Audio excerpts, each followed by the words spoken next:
I'm going to sing the national anthem now. That was my joke, not yours. Thank you so much for being here today. It's a pleasure to be with you. Anyone that thinks it's a bad idea to host an early morning event Super Bowl week can blame me. But I know everyone's gone to great effort to be here, and hopefully we can entertain and inform just a bit. Before we get started, just a question for the audience. Who do you think would win in a fight, me or Rolando? I'm going to go ahead and skip over that answer. We're here to talk about the PasiónForSports, sort of the intersection of the Hispanic market and the sort of global enterprise that is sports. And I'm joined today by some true luminaries that represent teams, agencies, networks, and leagues. So we'll start just at the end. Carlos Sanchez is the EVP and General Manager of Fox Deportes. We've got Alvaro Saralegui, who among many other hats that he wears, is the head of Hispanic initiatives at the NFL. Ned Show, the CEO of Chemistry, a proud agency partner to Pinta, and Rolando Cantu, a former NFL player and celebrity commentator. So how about a round of applause? We are direly missing a feminine presence up here, which I'm well aware of. We had a cancellation, but we hope that the audience will more than make up for that with questions at the end. So we'll get started. Let's start with Rolando. Just tell us a little bit about yourself and your journey. Yes, good morning, everyone. Well, I'm originally from Monterrey, Mexico. I played my college eligibility in Mexico at Tec de Monterrey with the Borregos Salvajes. And I was fortunate enough to make it into an NFL team with the Berlin Thunder back in 2004. We won the World Bowl that year. And the Arizona Cardinals selected me through an international practice squad agreement with the NFL back in the day.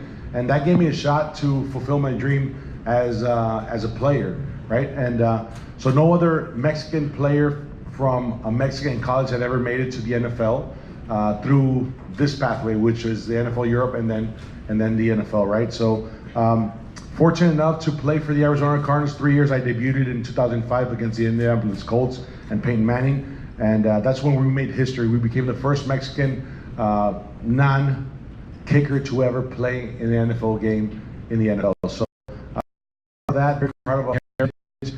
Obviously, I live for the Arizona Cardinals, and I'm fortunate enough to have a job with Fox Deportes as an analyst, and we've been doing Thursday Night Footballs for the past 2 years. Garcia Marquez is my play-by-play, and I'm the lead analyst for the network. So very fortunate enough to live out my Super Bowl dream this week here in Miami, which has a very Latino flavor to the whole event. And obviously, we're getting ready to call a great game on Sunday. Honored to have you here. I think I'd be in trouble with my mom in the audience if I didn't say I'm a quarter Mexican, so thank you. There we go. Awesome.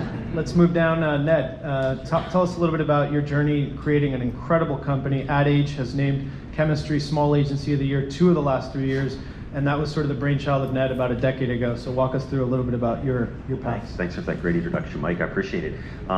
Chemistry is very focused on, we like to think of ourselves as an agency as a culture lab.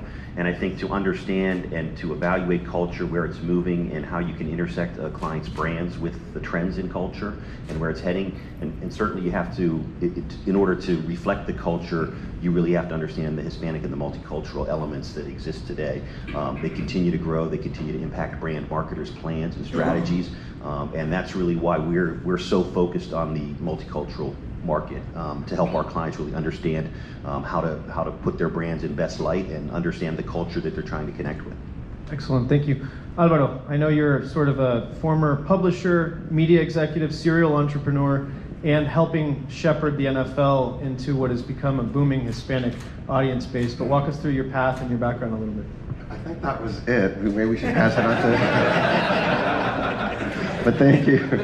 I also wanted to just start quickly that yesterday we had a great event at Pinta that was sired really, 100 años, 100 momentos. And during it, there's probably 150 people in the audience. And I was about 3/4 of the way through my remarks, and out of the corner someone yells, "Get the mic closer to your mouth." And everybody's a stillness all over the entire place. But he's like, "What the hell was that?" And I looked over and it was my wife. So I recognized her. So if my microphone strays from my mouth, which she's not here today. My mom so can help, I think. If you would all just Please weigh in. Okay, so I'm Cuban. Left Cuba. There was a little turbulence on the island at one point, so it was time to go. We ended up not settling in Miami. We ended up in Bronxville, New York. It was sort of a bizarre thing. My father's ink supplier lived there. I grew up there, played football there, and just grew. Basically, it's what we say at the NFL is that a lot of Latinos, you have one foot in two cultures, and that's the way you sort of lead your life. And one of the tickets to becoming more American is to play sports. So if you want to fit in, and all kids want to fit in, that was one of the things we did. So I was one of 5 brothers. All of us play there. I have 2 sons who have now played at the same high school. So we now have full-blooded Americans really using the NFL or football as our sort of passport. When I got out of college, I got into the media business. Eventually, went to work at Sports Illustrated, went up through the ranks, ended up as general manager and publisher, which was a great place. People would say, Alvaro, God, the swimsuit issue, that must be awesome, where, God, you get to go to the Super Bowl. Then finally someone would say, hey, Alvaro, do you like that job? And I said, well, if you like women and sports, it's a great job. If that's not your cup of tea, then you might not like it. So anyway, I love that job. And then a few years later, Roger Goodell, who's coincidentally grew up in the same town, played football for the same team. We were friends. We went up our respective careers in the NFL and Sports Illustrated together. He and I had sort of retired from SI. He asked me if I wanted to come over and help out develop the Hispanic fan base for the NFL, which I did, which leads to today. Excellent. Carlos, you're well regarded as one of the most innovative network executives, and you've done amazing things with Fox Deportes. Tell us a little bit about your path to there. Thank you. Good morning, everybody. So I started, I was born in Tijuana, since you mentioned Cuba, from Mexico. I'm from Mexico. Grew up there on the border with San Diego. I started kind of fell into media by accident, actually. I started working in sales with Telemundo, actually with Univision in San Diego, and then moved over to Telemundo there. Moved to Vegas, then moved to New York, ran the New York station for 6 years. And then 6 years ago, moved over to Fox, to run Fox Deportes. Sports to me I've always loved sports, but it was a learning experience. Football is definitely my favorite sport. Big Charger fan. For those, any Charger fans in here? Nobody? Never ask a question you don't know the answer to. Come on, guys, that was your cue. So it's been great to work at a network like Fox. We had the first Super Bowl 6 years ago in Spanish, and then we had the Super Bowl again in Houston 3 years after that, and we currently hold the record for the 2 most watched Super Bowls in Spanish. So we're proud of that. And as Rolando mentioned, we have Thursday Night Football, which we've had it for 2 years, and our marketing team has done a great job of promoting the NFL, that it grew 50% in adults 18 to 49 from last season to this season. So we're really excited to see all the growth. It's gonna be tough, and you can have a decent idea and the wind's at your back, and it's going to be a hell of a lot easier to succeed. And in the case of the Latino market, the NFL has the wind at its back in that they over-index on English-dominant Hispanics or English-preferred biculturals. They consume more NFL than non-Hispanics, which is an amazing thing. So when you scratch your head, you're like, oh my God, this is just important because it's a fast-growing segment. It's not important just because they're younger than the American counterparts, but this is important because they are great consumers, and it's across a variety of segments that they consume, whether it's the amount of television they watch, the amount of jerseys they buy, the number of tickets that they buy. So for us, it's a no-brainer, and that really wasn't anything that we did, because at best, if we did a great job, they would be the same as the non-Hispanics, but they actually over-index. So that's a key learning. And then the other one I mentioned earlier, which is the trend is the friend, just the fact that it's growing so fast that we're a national sport. Anything, if the economy goes down, our numbers go down. If the economy's up, to a degree we ride those waves. So the graying of America, which is an issue for if you're a product that is dependent on youth, then it's like, okay, well, where do we get these people? Well, out of nowhere, here we've got this great segment, it's growing fast, and it's young. So I would say those two things are really the things that we had nothing to do with, but that we benefit from. Awesome. Carlos, so just on the media landscape, we've seen a lot of consolidation, AT&T, Time Warner. Your former parent company is now Disney. How has that impacted, either Fox Deportes or just the Hispanic media landscape in general? There's just so many growth trends, but also interesting consolidation. Yeah, so two things. One, I think it's made things more expensive. I think for a lot of properties, rights are now going for astronomical amounts of money. Media rights to big sports properties. Correct. Yeah, but specifically for us at Deportes, it's been very beneficial because we've now worked closer with the Fox Sports English side. As Rolando mentioned, the set that we have down in South Beach. I mean, it's spectacular. I mean, it's something that you guys all need to see. Hopefully on Sunday you guys will get a chance to see what that looks like. But I think that that the value of rights have gotten to the point where it becomes a challenge to go make money, and make this a business. So we have to now be more critical about what really makes the most sense sports-wise. A little bit of a curveball for you. So there's a famous ad from the early 90s, a Nike commercial. Charles Barkley looks, and he was sort of the bad boy of the NBA at the time.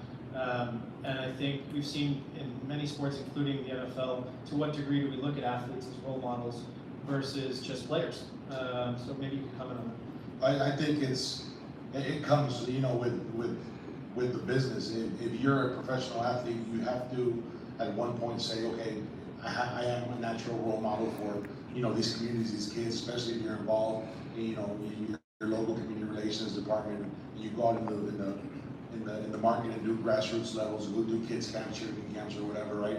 So yeah, I remember that ad with Charles Barkley.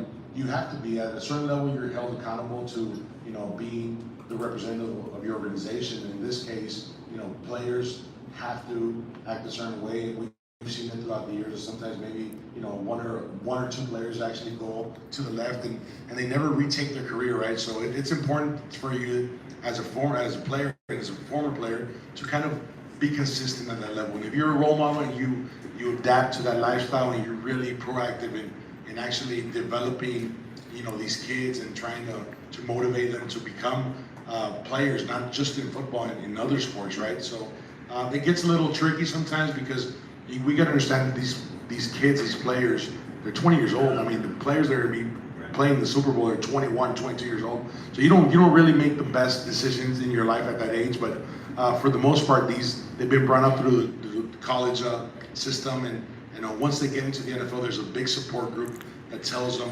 the do's and don'ts. And sometimes it works, sometimes it doesn't. But for the most part, I think the NFL has done a really good job in portraying and not only things that on the field but off the field as well. And obviously, philanthropic endeavors and charitable marketing campaigns are critical, and the NFL has been at the forefront of that for a long time. So it's a changing landscape in general. It used to just be try to get people to watch football on one of the three big networks, and that wasn't 200 years ago, that was about 20 years ago. Now you've got sort of ratings, merchandise, ticket sales, OTT streaming, apps, social media. We're live streaming this right now. So that presents a challenge, but also an opportunity. Maybe we can all comment, not just about NFL, but our respective clients. How are you trying to get the product out there in what is an increasingly complex environment? It's very challenging, Mike. It's a great question. I think relevant to this topic in particular is every brand wants to reach consumers when they're engaged, when they're interested in the content that they're looking at, and it's very difficult to find interesting, fascinating content. And I think that's why the intersection of sports and having a great partner like Fox Deportes, for a brand, it's all about getting to consumers when they're focused. And we're all not focused. We're on our phones, we're multitasking, we're sitting on our couch doing 4 things, ordering something from Amazon while we're watching something vaguely on the television. And frankly, sports is the opposite of that. When you're watching an NFL game with 2 minutes left, you're glued to the set. And as a brand, that's what you want. You want to have your message heard when people are focused, and you can deliver the message and they'll retain it. So it's very difficult, and I think sports is one of the last bastions that really allows brands to connect with consumers when they're highly engaged. Thank you. Alvaro? Well, I love the fact that mindfulness is to achieve mindfulness is watching an NFL game is something I applaud, and I encourage all of you to do when you get to buy your TV sets on Sunday. No, I think for us, it all starts with consumer insights. So we do a lot of research just to look at behavior, and then once we understand the behaviors, then we go and try and develop the assets that will help deliver on what our research shows. And where we see is, so in the case of Hispanics, we will break it down by acculturation level. So how do English dominant Hispanics consume? How do Spanish dominant people consume sports? Within then, by gender, we break it up. We'll do it by income, and eventually you get a map of what media each of these different segments consumes, what time of day, when, and then we deploy assets to essentially reach those people with hopefully the message that's going to resonate the most. Thank you.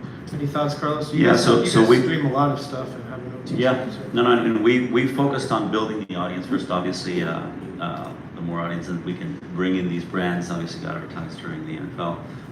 For us, as you guys, probably some of you've read, on the English side, a spot in the Super Bowl is going from average $5.5 million for 30 seconds. I think even like 2 or 3 years ago, it was like 3 million. I mean, that is Right. exponential basically for a 2-year period. Okay. On the Hispanic side, though, it's a different story. It's still way under that, somewhere in the $40,000 range. So huge disparity still. But we're working with people like Rolando Cantu, who's helping us teach our audience about the sport, teach them about the rules. And I think as we start to build that audience, the ratings start to go up, and hopefully, the brands will also start coming to the Spanish side. So just one more question, and then I want to open it up to the audience for you guys to get involved. Predictions for Sunday. Let's start down at the end. Chiefs. I'm not allowed to. I'll pass on this A one. great game. Well, we have some great clients in Kansas City, so I'm afraid that I couldn't go home if I didn't pick the Chiefs. So I'm going to go Chiefs. I'm gonna do the same thing, and for these reasons, real quick, I think what the Chiefs have done throughout the postseason is incredible. Coming down from actually losing the start of the game, not starting fast, and really retaking the lead. I think Patrick Mahomes is a special case. We all know what he brings to the table. I like what Andy Reid is doing with his offensive coordinator, his defensive coordinator. I think they have a solid staff in their coaching game. So I'm gonna go Kansas City Chiefs this year. I'm also not going to opine in terms of who wins, but I do think it's going to be a great game. I think the league is better when the 49ers are involved in the conversation. That was an incredible era in the 80s, and to have them back in the forefront is great. The Chiefs have arguably the most exciting young player in the game, and to have him get there so quickly, I think bodes well for the future of my client and the sport we all love. So, good game on Sunday. Let's open it up for questions. Anybody? Yes. So discussing with the NFL in our kickoff meeting with Fox, as Alvaro said, they definitely address the importance of the Hispanic market, and something that came up was language. So for a while, we've been debating, right? Is it Spanish? Is it English? Is it bilingual? And so something that came up in that meeting is bicultural, right? So how are you addressing your campaigns focus on that as you target Hispanics? I can comment and then pass it to you guys, but the NFL, but our other clients, T-Mobile, Microsoft, Carnival, Heineken, it's both. It's not either or, it's both. So a lot of the time we're targeting English dominant, third generation, bicultural Hispanics on the West, and first generation Spanish dominant, unacculturated on the West, and everything in between. I think if you do your job well as a network or an agency or a brand, you have to understand that it's complex. It's a misnomer to say the Hispanic market. It's a series of subsegments, and we got to do our homework as we address them. Well said, Mike. Anyone else? Yes. So moving forward and just thinking of the fact that as you said, for Hispanics, it's not just about liking the NFL or just liking soccer, but it's just an overall passion for sports. If you're watching soccer March through October, September you tune into NFL, there's no reason, there's seasons for a reason. How important do you see the future of advertising in this space being cross-promotional, so having NFL ads during the MLS season and vice versa. Like making sure that NFL, for example, is top of mind while you're walking. Well, for us, we have the upcoming television negotiations of length that we haven't determined yet. The negotiating process that will be told, but generally what the NFL negotiates for is the amount, the rights fee that Carlos said, has a lot of room to grow, and then and then what we call institutional media, which is essentially media that the broadcaster will provide to help market the game. So it's rights for the game and then those other rights. Well, that institutional media traditionally has been in-game advertising. One of the things we'd like to explore is out-of-game advertising, because generally the people who are watching the game are probably already fans.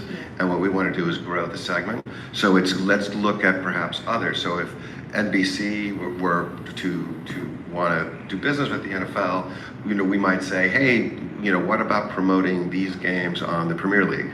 Premier League, even though it's a British soccer league, and maybe if we expose them to this message, so yes, I think cross promotion is critical. It's one of the things that we'll be looking at. Any other questions? Yes. Sorry, one more. How are you, this is more for you, Alvaro, how are you seeing the XFL as they enter the market with their new proposition for football? I see that the league NFL is very open to cross-promote as well and very welcoming right now. So how is that, like how are you seeing this new league?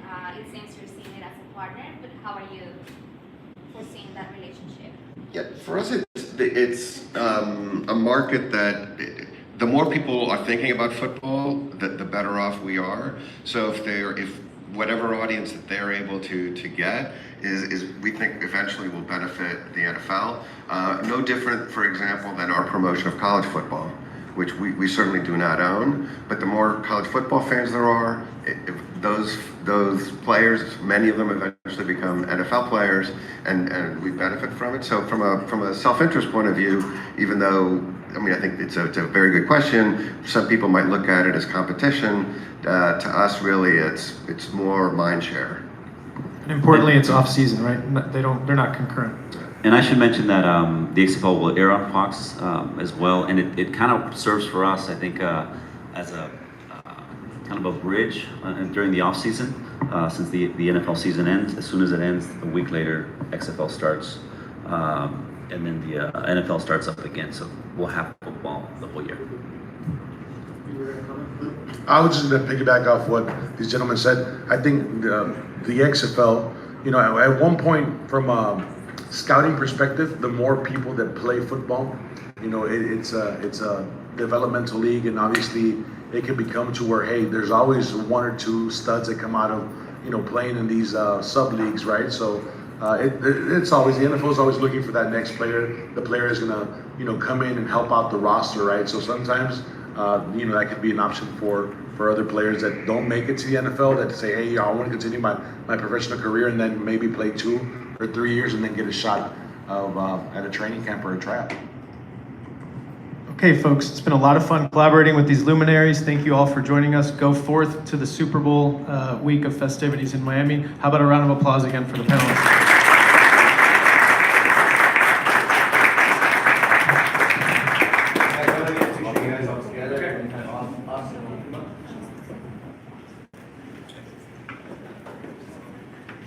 So I don't have to stand next to Yes, there we go.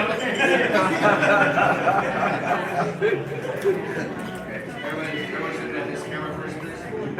There we go. Let's see your little.